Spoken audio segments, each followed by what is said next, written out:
이 자리에 오신 성도 여러분들을 사랑하고 축복합니다. 오늘의 말씀은 예수님이 시몬의 장모를 고쳐주신 이야기입니다. 예수님이 어부 4명, 야고보, 요한, 시몬, 안드레와 함께 회당에서 나와서 시몬의 집으로 들어가게 됩니다. 그 집에선 시몬의 장모가 있었습니다. 시몬의 장모는 열병으로 누워 있었습니다. 열병에 대해서 이런저런 이야기가 많습니다. 어떤 이들은 당시 유행했던 독감이나 말라리아 같은 질병이라고 말하고, 어떤 이들은 시몬 베드로가 자신의 직장을 버리고 예수님을 따른 탓에 화병이 났다라고 이야기하기도 합니다. 그 병이 무엇이든지 간에 장모는 지금 열병으로 누워 있었습니다. 예수님과 제자들이 시몬의 집으로 들어갔을 때 많은 사람들이 시몬의 장모에 대해서 이런저런 이야기를 했습니다. 아마도 증상이나 상태, 이렇게 된 이유 같은 이야기를 하지 않았을까 생각해 봄직합니다. 예수님은 사람들의 이야기를 들으시고 시몬의 장모에게 다가가십니다. 그리고 그 손을 잡아 일으키셨습니다. 이때 장모는 열병이 떠나게 됩니다. 그런데 마가는 여기서 이야기를 끝내지 않습니다. 장모가 예수님만이 아닌 예수님과 그를 따르는 제자들을 수종 들었다고 하면서 이야기가 끝나게 됩니다. 오늘의 말씀은 마가복음이 기록한 예수님의 이적 가운데 가장 짧은 이적입니다. 마가복음을 통독하신 경험이 있으시다면 이 이적 이야기는 굉장히 짧기 때문에 예수님께서 치유해 주신 이야기 정도로만 넘어가신 경우가 많았으리라 생각할 수 있을 것 같습니다. 하지만 오늘 마가가 이 이야기를 우리에게 전해주고 있을 때 그 의미를 자세하게 살펴보면 몹시 중요한 말씀을 우리 교회에게 전하고 있다는 사실을 발견하게 됩니다. 오늘 그 은혜를 보고 깨닫기를 원합니다. 먼저 우리는 오늘 말씀의 도입 부분을 좀 살펴볼 필요가 있습니다. 오늘의 말씀을 시작하는 29절에선 회당에서 나왔다라고 보도하고 있습니다. 여기서 회당은 바로 앞단락에서 1장 21절부터 28절까지의 이야기가 이루어진 공간을 지칭하고 있습니다. 1장 21절부터 28절까지에선 예수님이 회당에서 더러운 영이 들린 자를 고치시는 이야기를 들려주고 있습니다. 이때 당시 회당은 유대인들이 함께 모여 하나님의 말씀을 듣고 공부하고 기도하던 예배 처소였습니다. 그런 회당에서, 그런 예배 처소에서 하나님의 임재가 있어야 하는 회당에서 하나님의 영과 대립되는 더러운 영이 들린 사람이 있었다고 마가는 말합니다.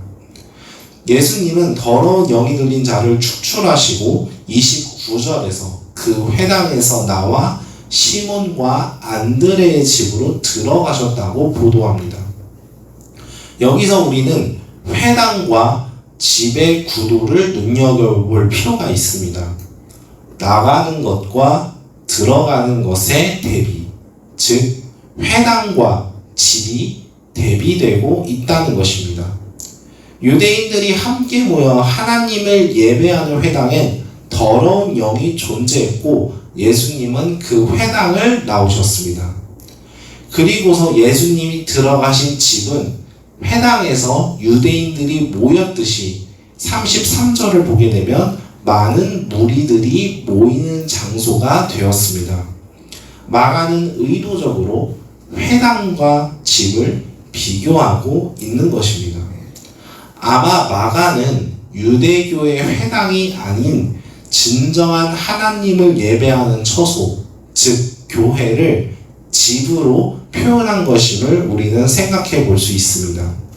실제로 초대교회는 오늘날처럼 교회라는 한 건물에서 함께 예배를 드리는 것이 아니라 교인 가운데 넓은 집을 소유한 교인의 집으로 모여서 예배를 드리는 가정교회의 형태를 가졌습니다. 오늘날로 치면 속회, 목장, 소그룹과 같은 것입니다. 바울 서신에서 마지막 장들을 보면 바울이 사람 이름을 언급하면서 안부를 전하는 것을 기억하실 것입니다. 그들이 가정교회의 리더, 속장이었습니다. 초대교회는 집이 교회였고 집에서 예배를 드렸습니다. 마찬가지로 마가는 지금 예수님이 방문하신 이 집에서 회당과 구분되는 더러운 영이 틈타지 못하는 교회가 세워졌음을 우리에게 알려주고 있습니다. 우리가 이 집이 교회라는 사실을 깨닫게 되었다면 이 집에서 이루어진 일들과 행동들은 모두 교회에서 일어난 것이라는 것을 우리는 알 수가 있습니다. 그렇다면 이 집에서 무슨 일이 일어났을까요? 마가는 우리로 하여금 무엇에 집중하기를 바랬던 것일까요? 오늘 본문에서 가장 큰 특징이 있다면 29절부터 31절까지 사용된 동사들이 단 한 단어를 제외하고 모두 과거형으로 쓰였다는 것에 있습니다. 집에 들어갔다. 열병으로 누워 있었다. 예수님이 장모에게 나아갔다. 손을 잡아 일으키셨다. 열병이 떠났다. 장모가 수종을 들었다. 모두 과거형입니다. 그러나 단 한 단어만 현재형으로 쓰였는데 바로 30절에서 사람들이 장모에 대하여 예수님께 아랜 것, 여짜온 것, 이 단어만 현재형으로 쓰였습니다. 왜 하필 예수님께 아뢰다만 현재형으로 사용한 것일까요? 아마도 마가는 이 말씀을 읽고 있는 모든 교회가 이 부분에 집중하기를 바랬던 것 같습니다. 집에 있던 사람들은 베드로의 장모에 대해, 그 여자에 대해 예수님께 아뢰습니다. 달리 말하면 집에 있는 사람들은 자기 이야기를 예수님께 이야기한 것이 아니라 나와 함께 지냈던 그 사람에 대해 예수님께 말했다는 것입니다. 그 사람의 상황, 그 사람의 상태, 그 사람의 삶, 집에 있던 모든 사람이 그 사람에게 관심을 가지고 그 사람에게 집중했습니다. 달리 말하면 교회 안에 있는 공동체가 각자 자기 기도 제목을 예수님께 아뢰는 것이 아니라 한 사람을 위해 중보 기도 제목을 주님께 올려드렸다는 것입니다. 여기서 우리는 마가가 말하는 교회가 어떤 교회인지를 알 수가 있습니다. 교회 안에서 우리는 예수님께 아뢰 것들을 지금 이 순간에도 아뢰어야 합니다. 그리고 그 아뢰는 것들이 중보 기도여야 한다고 말합니다. 교회는 중보해 줄 수 있는 영적 가족이 모인 곳입니다. 우리 교회는 기도할 적에 나를 위해서 기도해 줄 영적 가족이 있는 곳입니다. 그 사람에 관하여, 그 사람을 위하여 예수님께 아뢰는 것이 마가가 말하는 교회의 모습입니다. 이 모습이 지금 우리의 모습이기를 바랍니다. 교회는 교회의 머리가 되신 예수님께 아뢰는 자들의 모임입니다. 우리가 예수님께 아뢰는 것들을 주님은 들으십니다. 그 정체성을 잊지 않고 더욱 예수님께 아뢰는 기도를 사모하는 우리 모두가 되기를 축복합니다. 사람들이 아뢰는 이야기를 들으신 예수님은 시몬의 장모에게 다가가십니다. 그리고 주님은 장모의 손을 잡으십니다. 손을 잡으셨다라는 표현으로 보아 우리는 예수님의 손이 장모의 손을 잡으신 것을 상상해 볼 수 있습니다. 많은 구약 성경에선 하나님의 능력을 나타낼 적에 손, 팔로 표현합니다. 예수님은 중보기도를 들으시고 행하십니다. 그리고 능력의 손으로 능력의 팔로 행하십니다. 마가는 이어서 예수님께서 시몬의 장모의 손을 잡으시고 일으키셨다라고 보도합니다. 여기서 일으켰다라는 표현이 예수님의 부활 때 사용되는 부활하다의 의미를 가진 에게이로라는 단어입니다. 달리 말하면 시몬의 장모는 예수님의 손을 잡고 부활했다는 겁니다. 예수님이 죽음을 이겨내시고 승리하신 부활, 그 부활의 생명력이 열병으로 누워 있었던 시몬의 장모에게 흘러들어가서 장모를 일으키셨다는 겁니다. 중요한 건 예수님의 이러한 행동이 집에 있던 자들의 장모에 대한 이야기를 예수님께 알았던 것에서 출발했다라는 것입니다.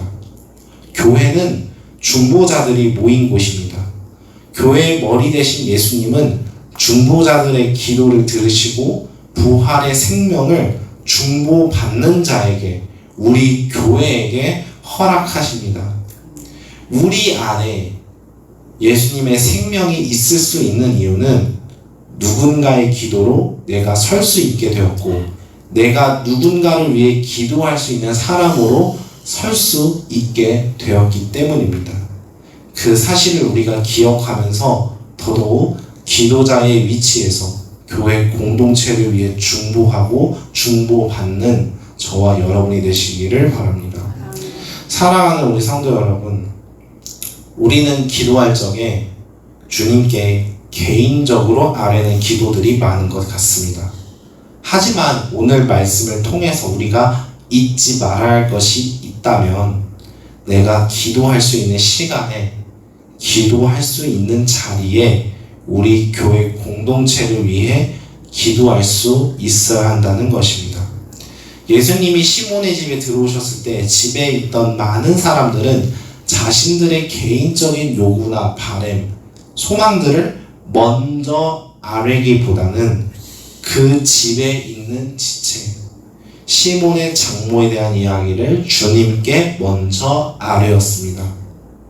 예수님은 그들의 아뢰는 이야기를 들으셨고 장모의 손을 잡아 일으키셨습니다.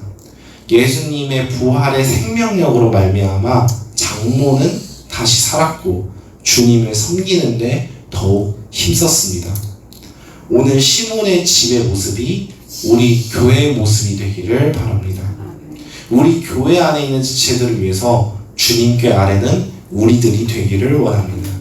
오늘의 말씀을 통해서 내가 중보자로서 주님의 위로와 긍휼, 부활의 생명력이 우리 교회 안에 충만해질 수 있게 해달라고 주님께 간구하는 오늘의 시간과 앞으로의 시간이 되기를 주님의 이름으로 축복합니다.